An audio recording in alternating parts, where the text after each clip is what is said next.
Teutonic Class. Francis Webb est un ingénieur mondialement connu et respecté quand il se lance à la fin du XIXe siècle dans une idée assez saugrenue qui lui vaudra l'immortalité pour avoir signé ce que les historiens du chemin de fer britannique considèrent comme la plus triste des aventures ferroviaires. Pourtant, le spectacle d'une locomotive dont les roues ne tournaient pas toujours dans le même sens réjouissait le public. Le London and North Western Railway, une réputation mondiale. Ce réseau, qui dessert le nord-ouest de la Grande-Bretagne, est l'un des meilleurs au monde vers 1880. Ces superbes locomotives à l'impeccable livrée noire à filets rouges et jaunes roulent en tête de trains immaculés et des vitesses de plus de 130 km/h sont atteintes couramment en service avec de petites machines à deux essieux couplés du type 120. Mais il faut faire encore mieux et l'on va s'y employer. Private Owners. Il s'agit là d'une particularité des chemins de fer britanniques, même si, dans une moindre mesure, elle s'est étendue à d'autres réseaux dans le monde. Ces Private Owners sont des wagons de particuliers et ils ajoutent une note très colorée et très esthétique quand ils circulent incorporés dans les trains de marchandises britanniques. Le wagon à marchandises britannique. Il frappe immédiatement le visiteur non anglais pénétrant dans le monde si particulier du chemin de fer national. Le wagon à marchandises britannique est très petit, surtout sous la forme très abondante du tombereau ou du couvert à deux essieux. Issu tout droit de la mine dont il est en quelque sorte une version agrandie du wagonnet. Le wagon à marchandises anglais est fixé dès les années 1830-1840 pour accepter une charge de 7 à 10 tonnes seulement, mais qui, à l'époque, apparaît comme suffisante et même considérable par rapport à celle des véhicules routiers. Les ingénieurs anglais découvrent toutefois que la demande de trafic est immense et que le chemin de fer crée, autour de lui, une économie industrielle demandant des transports de masse. Lorsqu'ils seront en charge de la construction des réseaux européens, ils penseront à voir grand et à mieux dimensionner le matériel roulant, donnant des charges de 15 à 25 tonnes au wagon. Locomotive tandem. Les locomotives tandem représentent une curiosité du chemin de fer, mais en général peu remarquée au premier coup d'œil. Il faut en effet bien regarder les cylindres pour découvrir une disposition originale et peu fréquente avec, de chaque côté de la locomotive, 2 cylindres l'un derrière l'autre, agissant sur la même tige de piston. Pourquoi cette disposition? Elle est bien fait supposer du moteur compound. Le moteur compound est connu depuis quelques décennies déjà dans le monde de la marine. Il permet une meilleure utilisation de la détente de la vapeur et procure de ce fait non seulement une puissance supérieure, mais surtout une grande économie de charbon.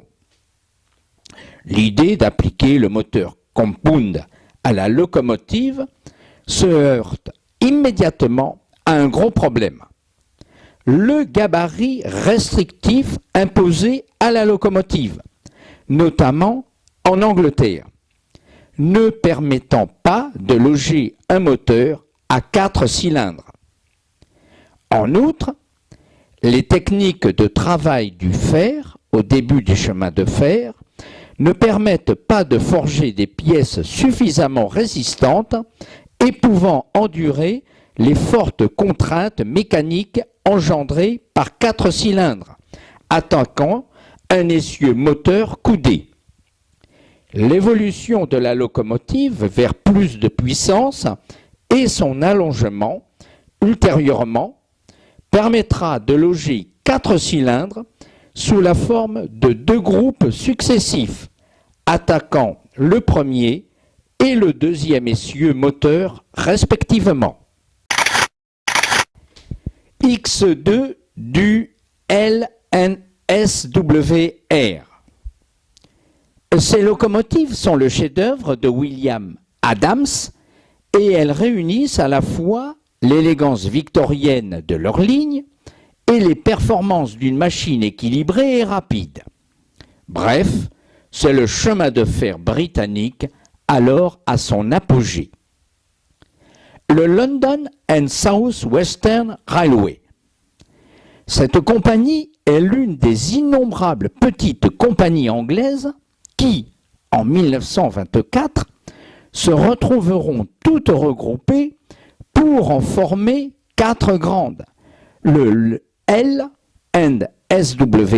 devenant une partie intégrante du Southern Railway. Le sud de l'Angleterre, à la fin du XIXe siècle, est partagé entre 3 compagnies desservant la partie s'étendant de l'estuaire de la Tamise jusqu'à Portsmouth, le London Chatham and Dover, le South Eastern et le London Brighton. Leurs lignes sont tellement imbriquées que l'on a souvent songé à les regrouper.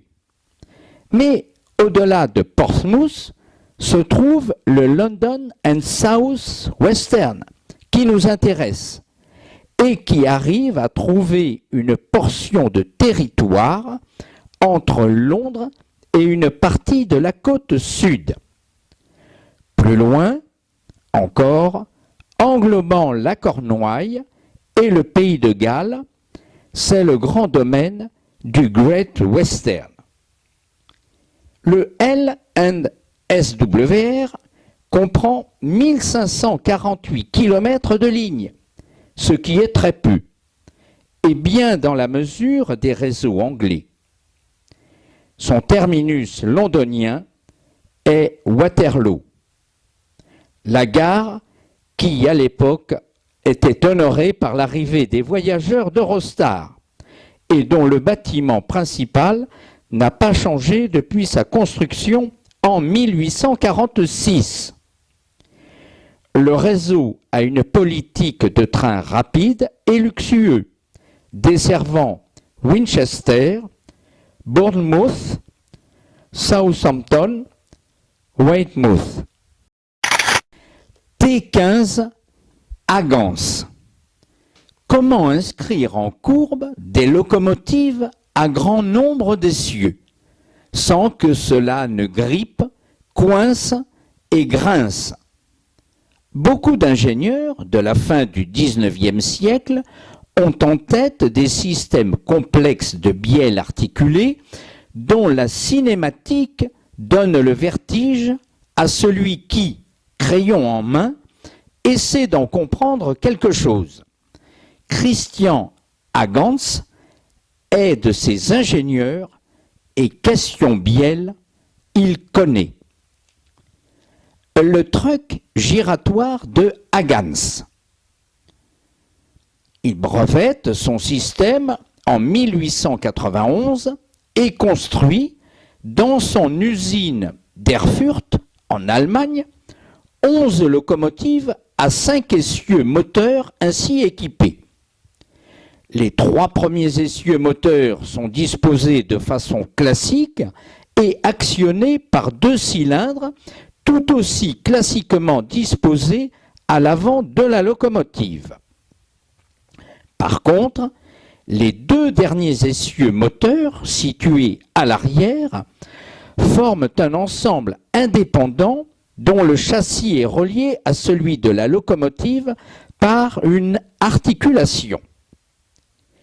Cet ensemble reçoit lui aussi le mouvement des tiges de piston, ceci par l'intermédiaire de 2 balanciers réunis par une longue bielle de liaison qui transmet le mouvement des pistons jusqu'à l'arrière de la locomotive. Un système de compensation rattrape, en courbe, les effets du déport en biais du train moteur arrière par rapport à la locomotive. Le système fonctionna parfaitement. Le chemin de fer de l'État de Prusse commanda 95 locomotives système Huygens pour les lignes de montagne de Thuringe où, sur des courbes de 200 mètres de rayon en rampe de 33 pour 1000, il fallait remorquer des trains de marchandises de 200 tonnes à 15 km/h. Les locomotives durèrent jusqu'en 1925. Q1 classe.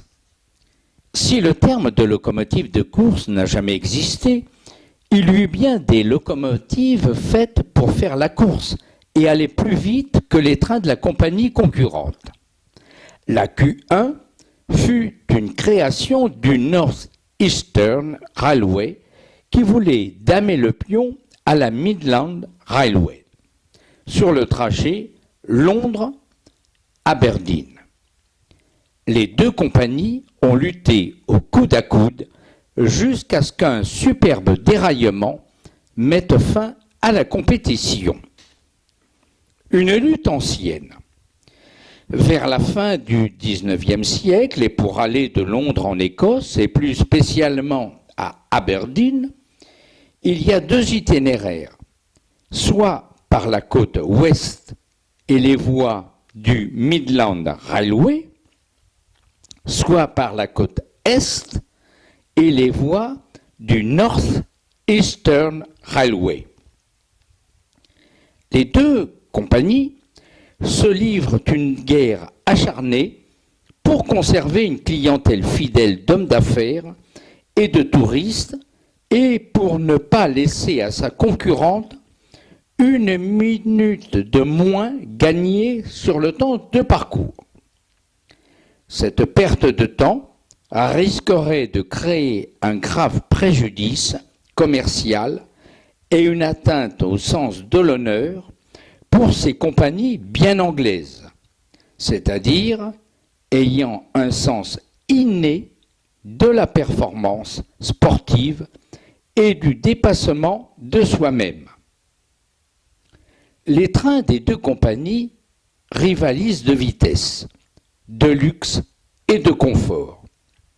Mais pour ce qui est de la vitesse, les paris sont ouverts tous les jours et la presse ne manque pas de donner les chronos réalisés par chaque train avec le type de locomotive et même les noms des équipes de conduite.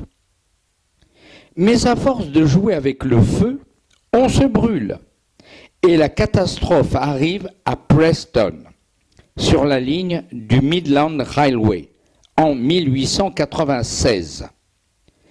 Les pouvoirs publics mettent fin à cette compétition et les sujets de Sa Gracieuse Majesté sont désormais priés de parier sur les chevaux de course, mais plus jamais sur les locomotives de course. P3-1. C'est la locomotive des gens du monde, dit l'auteur allemand Gustavo Roeder.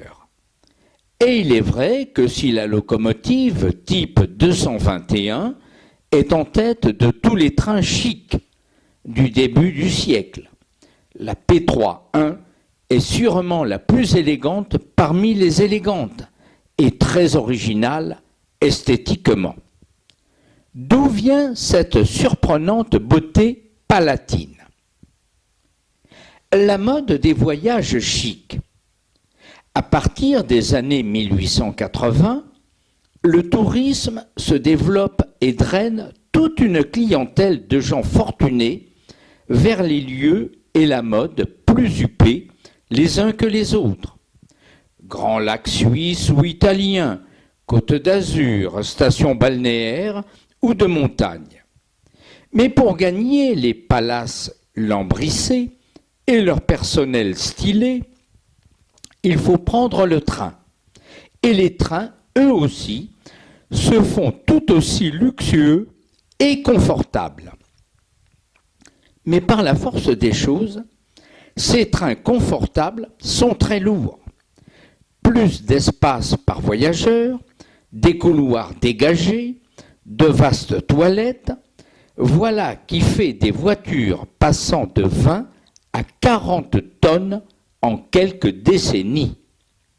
Les locomotives de la seconde moitié du XIXe siècle, en général des 220 légères et rapides, commencent à trouver leurs limites devant de tels poids à remorquer. Il faut agrandir leur foyer pour avoir plus de puissance. Mais on ne peut pas agrandir un foyer de locomotive qu'en l'allongeant, car le gabarit en largeur et en hauteur doit être respecté. L'allongement du foyer se fait vers l'arrière, ce qui demande un essieu porteur de plus. Le type 221 est né.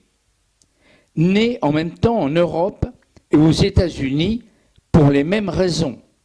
La locomotive type 221 prend le nom d'Atlantic aux États-Unis dans la mesure où, sur le sol américain, c'est le réseau Atlantic Coast Line qui inaugure cette formule. En Europe, la première Atlantique circule sur le réseau Empereur Ferdinand en Autriche. Les bulldogs du Great Western Railway. Ce sont de bien curieuses locomotives, surtout pour les continentaux si isolés et si éloignés de l'Angleterre, paraît-il. Ce qui surprend en elles, c'est leur lourd châssis extérieur enveloppant et cachant presque les roues motrices, mais aussi l'absence de tout embiellage apparent, autre qu'une simple bielle de liaison suspendue à deux manivelles. Pourquoi Dean et Churchward sont-ils allés chercher de telles complications? Les longerons extérieurs. Pour pouvoir loger des cylindres les plus grands possibles, gage de puissance et de vitesse, Dean reporte donc à l'extérieur des roues les longerons du châssis, ceux-ci dégageant complètement l'espace situé entre les roues. Pour dégager encore plus de cet espace, il reporte aussi à l'extérieur des longerons du châssis les bielles d'accouplement des essieux moteurs. Le problème est alors de construire un châssis solide et endurant. En effet, ce châssis élargi, faisant le tour du mécanisme moteur de la locomotive, est construit comme un cadre, est difficile à entretoiser dans la mesure où son espace libre intérieur est occupé par les cylindres, les bielles, les manivelles de l'essieu moteur formant vilebrequin. Au contraire, le châssis étroit classique est facile à entretoiser, d'une part parce que les entretoises peuvent être courtes et épaisses, et d'autre part parce que l'espace intérieur est absolument dégagé de tout organe mécanique et permet la libre disposition des entretoises. S2 sur 6. La S2 sur 6 passe pour l'une des locomotives les plus élégantes au monde et sans nul doute pour la plus belle des bavaroises. Très haute sur ses immenses roues qui laissent le regard traverser intégralement la délicate dentelle des rayons, de l'embiellage, de la distribution et du châssis ajouré, cette locomotive est faite pour la vitesse et l'aérodynamisme soigné de sa porte de boîte à fumée ou de son abri en fond-foie. Atlantique ou non, la très sérieuse Revue générale des chemins de fer de janvier 1907 décrit cette locomotive comme suit. Une Atlantique à 2 bogies de l'État bavarois. Sans doute, cette toute nouvelle disposition d'essieu, type 222, n'a-t-elle pas encore trouvé son nom? On estime donc qu'il s'agit, en quelque sorte, d'une 221 ou Atlantique, dont le bicelle arrière a été remplacé par un bogie. Les quelques très rares 222 qui seront construites ultérieurement par d'autres réseaux, notamment aux États-Unis, prendront le nom de type baltique. Le passage au type 222 s'explique par la nécessité d'augmenter la puissance des locomotives 221 de vitesse des trains de la fin du XIXe siècle. À l'époque, la seule solution consiste à surdimensionner les organes producteurs de vapeur. Or, le gabarit ferroviaire interdit d'augmenter le diamètre des chaudières et la hauteur ou la largeur des foyers. Il n'est possible de gagner que sur la longueur. Mais allonger le foyer demande l'ajout d'un autre essieu pour le supporter, d'où le passage du type 221 au type 222 pour certains réseaux. D'autres passent du type 221 au type 230, c'est-à-dire conservant 6 essieux, mais gagnent un essieu moteur supplémentaire, ce qui, dans les faits, ne constitue qu'un stade transitoire vers le type 231, Pacifique. Saxe 9, 5, Klein and Lindner. Cette locomotive comporte de nombreuses particularités techniques, dont l'une qui la caractérise, l'essieu orientable creux Klein-Lindner, qui permet une inscription en courbe plus facile pour les locomotives lourdes, type marchandises. Le système est très astucieux et fait de cette locomotive une curiosité de l'histoire des chemins de fer.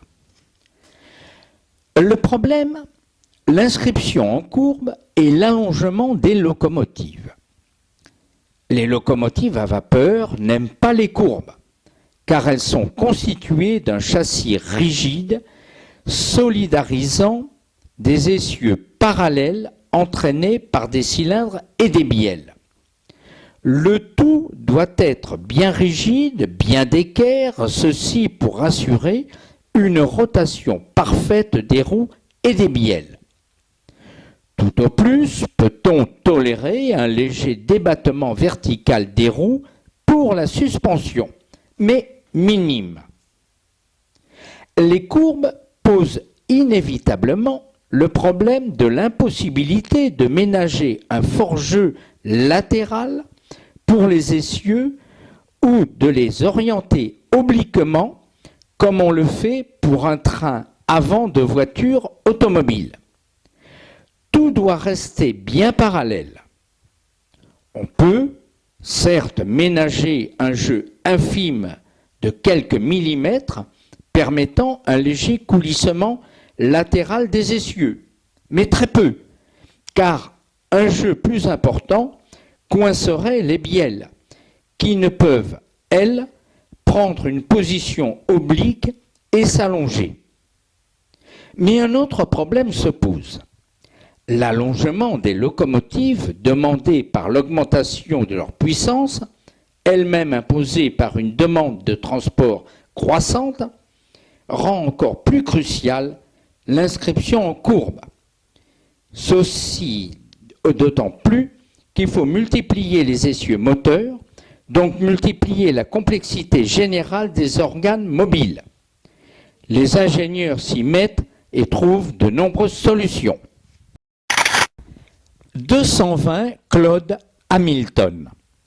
L'élégance inégalable des machines anglaises du 19e et du début du 20e siècle est particulièrement évidente avec les lignes nettes et la livrée bleue rehaussée de filets rouges et or de cette locomotive du Great Eastern Railway. Très en avance sur son temps, avec la chauffe au mazout, cette locomotive a des roues motrices de 2,10 m, permettant des vitesses élevées. L'huile usagée comme combustible. Le combustible utilisé par la Claude Hamilton est de l'huile usagée, et cette matière abonde dans les dépôts de chemin de fer. Brûler cette huile est, certes, déjà une action écologique avant l'heure, mais c'est surtout un geste économique, car le charbon a toujours été cher et le coût de celui-ci a constamment été le talon d'Achille de la traction vapeur. La locomotive à vapeur est vorace en charbon de haute qualité, difficile à extraire, et s'affranchir de cette dépense a été à l'origine des recherches en matière de traction électrique puis diesel. GR 500 Ret Adriatica. Surnommée la Mucca, la vache, par les cheminots italiens, sans doute parce que son tender donnait l'impression de la suivre comme un veau, les deux ayant la forme arrondie nécessaire en plus. Cette locomotive crée la sensation à l'exposition universelle de 1900.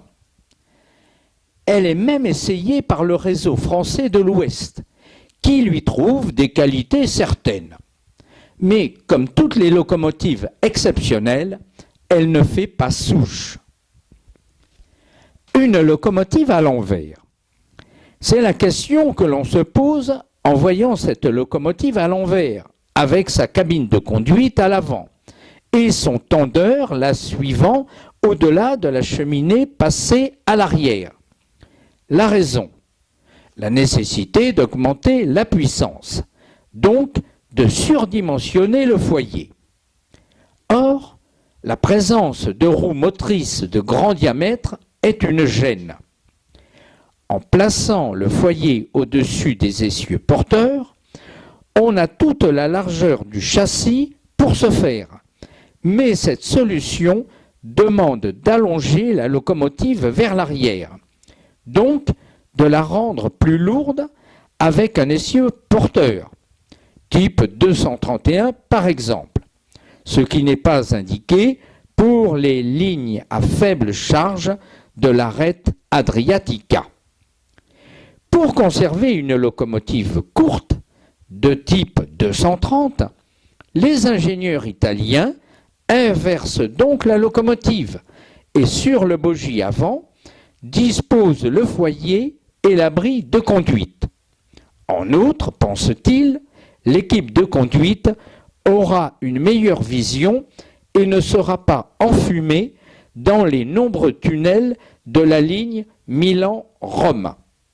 Ce dernier argument sera d'ailleurs repris par le réseau américain Southern Pacific pour ses célèbres Cab Forward. T18 Prusse. Ces très bonnes locomotives réussissent à réunir toutes les aptitudes.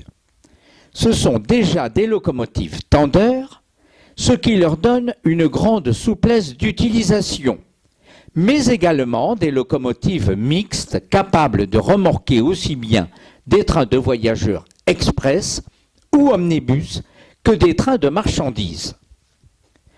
La locomotive tendeur performante.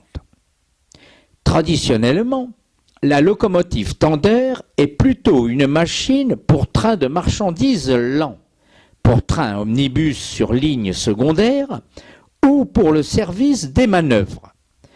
Elle n'est donc pas conçue pour la vitesse, mais pour la souplesse d'exploitation et son aisance à rouler dans les deux sens avec des performances égales, la destine tout particulièrement aux petites lignes et aux lignes de banlieue. Mais lorsque les chemins de fer prussiens mettent en service la T18 en 1912, future série 78, à la création de la Reichsbahn en 1920. Il possède une machine de performance tout à fait supérieure à celle indiquée pour les tâches citées ci-dessus. Les usines Vulcan de Stettin ont réalisé un chef-d'œuvre dérivé de la locomotive P8,